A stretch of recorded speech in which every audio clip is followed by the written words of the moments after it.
Hello violin players, welcome to Pro-Am Strings. I'm Henriette and in this lesson today we're practicing exercise 117 on page 34 in your book. And I'm having my book in my hand to show you what I've added to the notes, because this is an exercise that combines 3 notes slurred playing with our zigzag bowing that we've learned in the past, and I've just written down where my zigzag bowing takes place. So you might want to copy that perhaps in your music, right here where you've got separate bows, and also right there where you've got separate bows. And that is going to be helpful, I think, when you start learning this piece.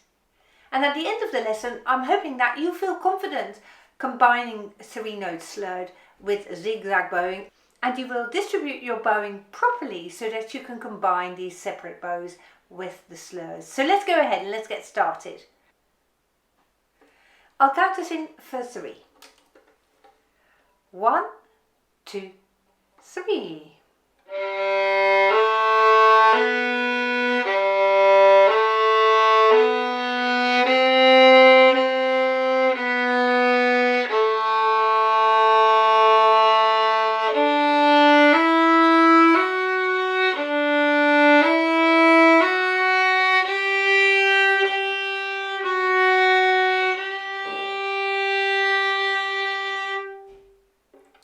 I think the notes are fairly straightforward and you will be able to play it almost immediately without any mistakes.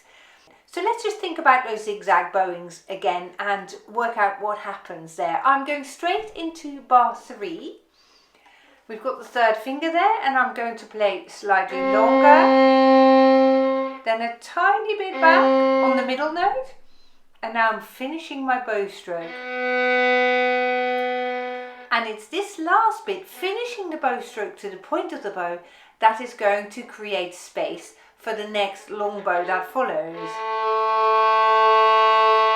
Shall we do that again? So this is the 3rd measure. And now just beyond the middle of your bow, then go a tiny bit back on the next bow stroke, and now finish the bow stroke to the point of the bow. And now you find yourself right there, which allows for that long A. The same happens, exactly the same direction, when your next set of 3 separate bows follows the penultimate bar. So let's practice that one as well. So my first bow stroke is going to go just above the middle. Now I'll play a tiny bit back. And now, this is the important bit, go through to the point of the bow and finish your bow stroke. You see, if I forget to go right through to the point on my 3rd note, I'm digging a hole for myself and I'm getting into trouble on the last note. Look, if this is you,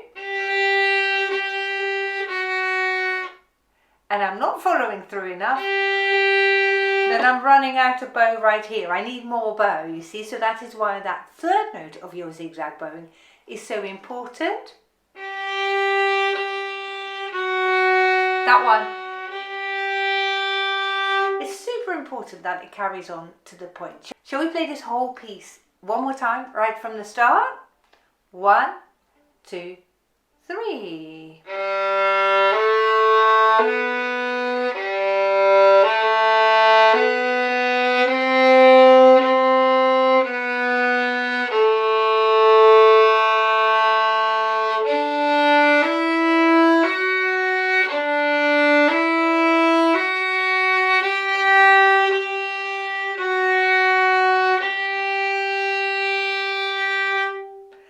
And I think you will have noticed that the 2nd half of this piece is on the D string, so I have lowered my right elbow. I'm just mentioning this for you so that if you hadn't spotted that, that's what's going on. So if you're learning something, can you tell us what you're learning and describe it in the comments section down below this video? I know for some people that's just too embarrassing to do, but maybe today, just maybe, you might make this your first go, because it's really nice for other people to read, and I'm sure that you sometimes read other people's comments, and you may even have felt reassured at times when you were reading the comments noticing that other people sometimes find things quite tricky as well. And that's a good feeling that you're not the only one in here, because that can be the case, can't it, with YouTube videos. You're there learning on your own, and I'm in awe of all those people who are learning on their own. But it's just so nice to occasionally hear from other people. So if you've never added a comment, why not make it your first day today? Thank you so much, and you're really contributing to the well-being of everyone on this channel. So I'm very, very grateful for that. Thank you very much for watching this video. I look forward to seeing you very soon. Goodbye.